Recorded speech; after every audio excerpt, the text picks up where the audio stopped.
कृष्णा दोस्तों, मैं अपने चैनल चलते चलते 802 पे एक बार दोबारा से आपका हार्दिक अभिनंदन और आभार व्यक्त करता हूं अपने सारे दर्शकों और सब्सक्राइबर्स के प्रति। कैमरे के आंखों के सामने से मैं आपका होस्ट और दोस्त सुभाष चंद्र झा और कैमरे के पीछे से मेरे सहयोगी अनिल दुफारे। तो दोस्तों, आज जो बात हम करेंगे, बात करने जा रहे हैं हम जया किशोरी के बारे में। तो जया किशोरी के बारे में बात करने से पहले, जिस तरह से आजकल सोशल मीडिया के ऊपर जया किशोरी को ट्रोलर्स के द्वारा ट्रोल किया जा रहा है, तो मैं जया किशोरी के बारे में कोई भी राय बनाने से पहले आप सभी से निवेदन करूंगा, यदि हो सके तो लल्लन टॉप का एक विस्तृत इंटरव्यू है सौरभ द्विवेदी के साथ जया किशोरी का। मुझको लगता है कि जया किशोरी को समझने के लिए वो लगभग 1.5-2 घंटे का इंटरव्यू ज़रूर देखना चाहिए।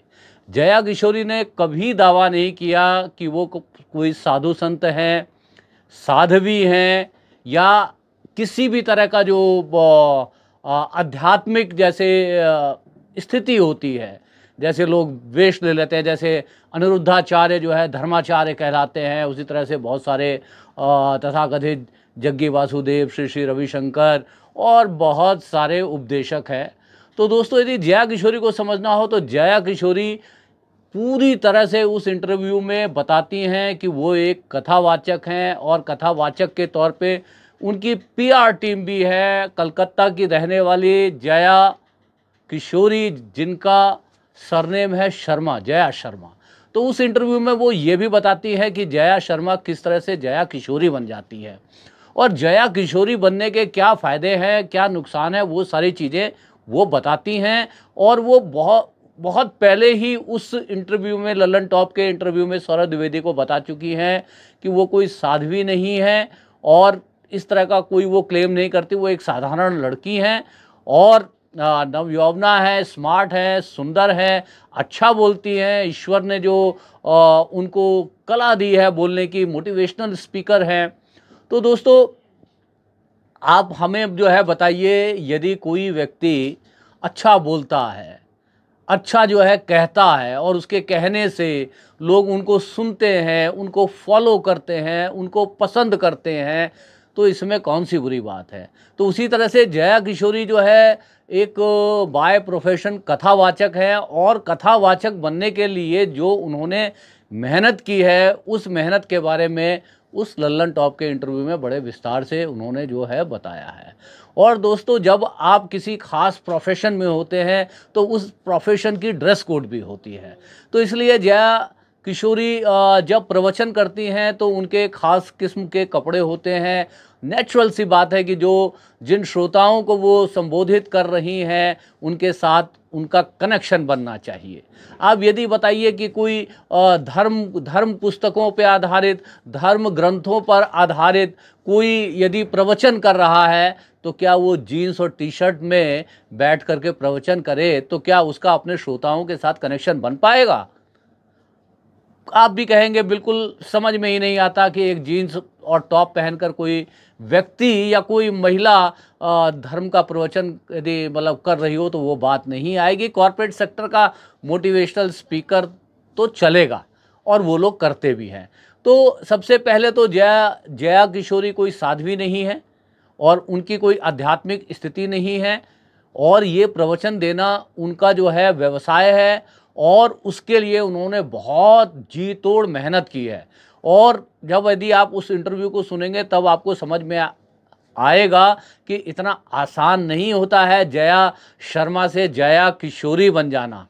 तो जिस तरह से उनके पहनावे के ऊपर, उनके जो है, जैसे अभी वो कहीं से आ रही थी तो उनका जो बैग था, शायद डायोर बोलते हैं उसको, शायद बहुत महंगे ब्रांड का जो है बैग है, तो उस बैग के ऊपर जो है लोगों ने उनको बड़ा ट्रोल किया कि वो खुद तो जो है अध्यात्म की बात करती हैं, मोह माया से दूर रहने की बातें करती हैं और अपने निजी ज़िंदगी में वो इस तरह के ऐश्वर्य का जो है प्रदर्शन करती हैं। उनकी घड़ी की बात हुई, उनकी घड़ी को बताया गया, मुझे भी ब्रांड याद नहीं है, बताया गया कि 14 लाख रुपए की वो घड़ी पहनती हैं। उसी लल्लन टॉप की इंटरव्यू में उन्होंने खुद जो है बताया कि किस तरह से उनका दीवानगी है आईफोन की तरफ। और किस तरह से यदि जब भी नया आईफोन आता है तो वो नया आईफोन खरीदती हैं और उनका प्रयास रहता है कि सबसे पहले जो है वो आईफोन को जो है खरीद लें। तो दोस्तों, यदि कोई डिक्लेयर्ड कथावाचक है, मोटिवेशनल स्पीकर है, अध्यात्म के ऊपर स्पीच करता है, उसकी स्पीच को लोग पसंद करते हैं, उसके लाखों करोड़ों में उसके फॉलोअर्स हैं, उसके बदले में लोग उनको जो है पैसा देते हैं, पैसा देकर हायर करते हैं, उनकी प्रॉपर वेबसाइट है, प्रॉपर उनकी एक पीआर की टीम है जो उनकी ब्रांडिंग करता है। और आज की डेट में जया किशोरी एक बहुत बड़ा प्रवचन की दुनिया में ब्रांड नेम है। वैसे ही जैसे, क्या आपको क्या लगता है ये जो कुमार विश्वास साहब है, ये इनकी कोई आध्यात्मिक स्थिति है क्या? साधु संत है, बाबा है, कुछ है क्या? ये भी कथावाचन करते हैं, भगवान श्री राम की जो है कथाएं सुनाते हैं, पूरा स्टेडियम भर भर कर इनको जो है देखता है। इनके पास भी मर्सिडीज कार है, मेरे घर के बहुत नज़दीक रहते हैं, बहुत ऐश्वर्य से रहते हैं। तो दोस्तों, यदि कोई अपनी मेहनत से इतना पैसा यदि कमाता है और उन अपने कमाए हुए पैसों के जरिए वो जिन चीज़ों को पसंद करता है, यदि उन चीज़ों का यदि उपयोग करता है या उपभोग करता है, तो इसमें क्या बुराई है? इसमें तो कोई बुराई नहीं है। ये जब वो कथा या प्रवचन करती हैं तो वो धर्म ग्रंथों के ऊपर जो अध्यात्म में जिस तरह की बातें कही गई हैं उसके ऊपर सलाह देती हैं। सलाह यानी एडवाइजरी। क्या हम सब जो है सभी कथावाचक की सलाह को मान लेते हैं? यदि हम मान ही लेते तो लोगों की इतनी बड़ा हुजूम ये इन कथावाचकों के समारोह में नहीं होता। लोगों की समस्याएं, यदि लोग कथावाचकों की धर्म आधारित, अध्यात्म आधारित बातों को मान रहे होते तो जो है इतने दुखी नहीं होते कि बार बार जो है एक ही कथा को बार बार सुनते हैं और जीवन में जो है उसको कहीं उतार नहीं पाते, उसी कथा को बार बार सुनते हैं। इन्हीं के बारे में इशारों में जो एक बागेश्वर बाबा है, जिनका जो कहा जाता है कि जो महिलाओं के बारे में किस तरह की टिप्पणियां करते हैं वो बागेश्वर बाबा, बड़ी महिमा है उनकी, बहुत बड़ा ब्रांड नेम है बागेश्वर बाबा का। किस तरह से महिलाओं का वर्णन करते हैं, किस तरह से वो पहचानते हैं कि महिला विवाहित है या अविवाहित है। वो बोलते हैं कि जो विवाहित महिला के मांग में भरा हुआ सिंदूर ये बताता है कि ये प्लॉट खाली नहीं है। इस तरह की बातें करने वाले बागेश्वर बाबा ने कभी जया किशोरी के बारे में कहा कि वो आंसू निकालने के लिए अपने जो है रुमाल में पहले से ही विक्स या जो ये पेन किलर बाम जो होता है वो लगा के रखती है। और जब इस तरह के प्रसंग आते हैं धर्म ग्रंथों में जो बहुत भावुक कर देने वाले होते हैं, उस टाइम में जो है इरादतन वो अपनी आँखों को उस रुमाल से पोंछती हैं, तो नतीजतन जो है उनकी आंखों से आंसू आते हैं। वो बागेश्वर बाबा जो महिलाओं के बारे में इस तरह की टिप्पणी करते हैं कि महिलाओं को जो है खाली प्लॉट और भरा प्लॉट बताते हैं। तो जया किशोरी जो है बिल्कुल अपने आप को स्वघोषित कथावाचक कहती हैं, उनकी कोई अध्यात्म की स्थिति नहीं है। तो यदि वो डायोर का बैग इस्तेमाल करें या जो है महंगी गाड़ी में चले या 14 लाख रुपए की घड़ी पहने, इसमें किसी को क्यों आपत्ति होनी चाहिए। मैं कल परसों जो है मेट्रो में जा रहा था तो कोई सज्जन कह रहे थे कि देखिए जया किशोरी ने ट्रोल्स के डर से अपना जो है वो वीडियो डिलीट कर दिया, जिस वीडियो में उनका वो बैग जो है दिखाई दे रहा था। तो मैं जया किशोरी से कहना चाहता हूं कि आपको वो कतई जो है वो वीडियो डिलीट नहीं करना चाहिए था। यदि आप मेहनत से दो पैसे कमाती हैं और उस पैसे से जो आपको अच्छा लगता है अपने जीवन में अच्छा जीवन जीने का कोशिश करती हैं, जिस ब्रांड के कपड़े पहनना चाहती हैं पहनती हैं, जिस ब्रांड के गाड़ी आप इस्तेमाल करना चाहती हैं वो खरीदती हैं, जिस ब्रांड की आप घड़ी इस्तेमाल करना चाहती हैं आप इस्तेमाल करती हैं, ये कोई अपराध नहीं है। आपने वो वीडियो डिलीट करके ट्रोलर्स को जो है को एक नई ऊर्जा दी है। हालांकि अभी 2 दिन में आपने सफाइयाँ दी है। मैंने ANI पे आपका वीडियो जो है देखा था। मैं इस बात को इसलिए कह पा रहा हूँ कि मैंने वो लल्लन टॉप का इंटरव्यू पूरी तरह से देखा था और मैं फुली कन्विंस था इस चीज़ के ऊपर की कथा वाँचना एक व्यवसाय हो सकता है, और यदि वो डिक्लेयर्ड व्यवसाय है तो इससे अच्छा तो कुछ भी नहीं है। ये तो जो साधुओं के भेष में जो लोग कथा बाँच रहे हैं और दुनिया को ज्ञान बाँट रहे हैं। आप अनिरुद्धाचार्य जी की गूगल में तस्वीरें शेयर करिए तो उनकी आपको जीन्स में भी जो है फ़ोटो मिलेगी, जीन्स और टी शर्ट में भी फ़ोटो मिलेगी, और उनकी गाड़ी कोई जो है बहुत महंगी गाड़ी वो चलाते हैं, कोई वॉल्वो ब्रांड की गाड़ी है, बहुत सारी जो है चीज़ें मिलेंगी। तो जया किशोरी अपने आप को अनिरुद्धाचार्य की तरह कोई धर्माचार्य नहीं कहती हैं।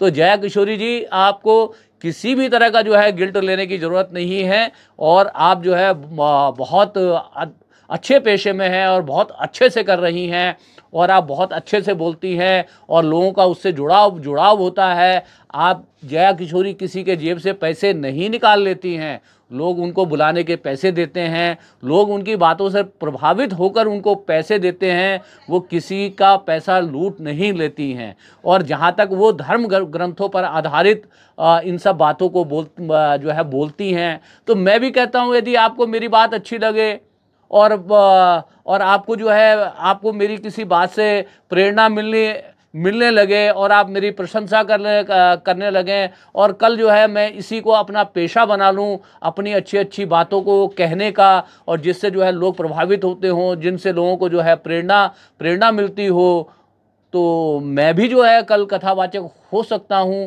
और एक कथावाचक के तौर पे यदि मैं मान लीजिए आईफोन जो है रखता हूँ, या मैं कोई महंगी घड़ी खरीदता हूँ, या मैं किसी महंगे ब्रांड की जो है गाड़ी में चलता हूँ, तो दोस्तों ये कोई अपराध तो नहीं है ना।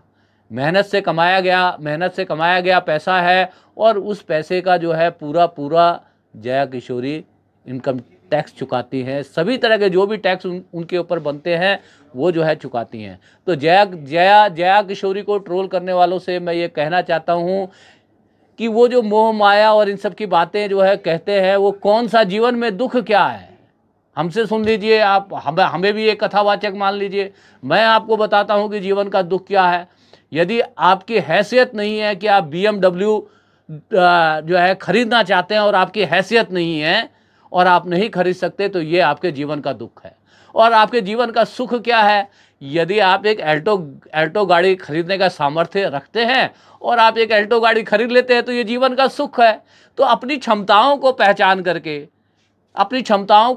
करके जो आप कार्य करते हैं, वो कार्य जो है सुखकर होते हैं। आप हर वो कार्य जो आप करने की क्षमता नहीं रखते हैं, उनको यदि करने का प्रयास करिएगा दोस्तों, तो शर्तिया दुख पाइएगा।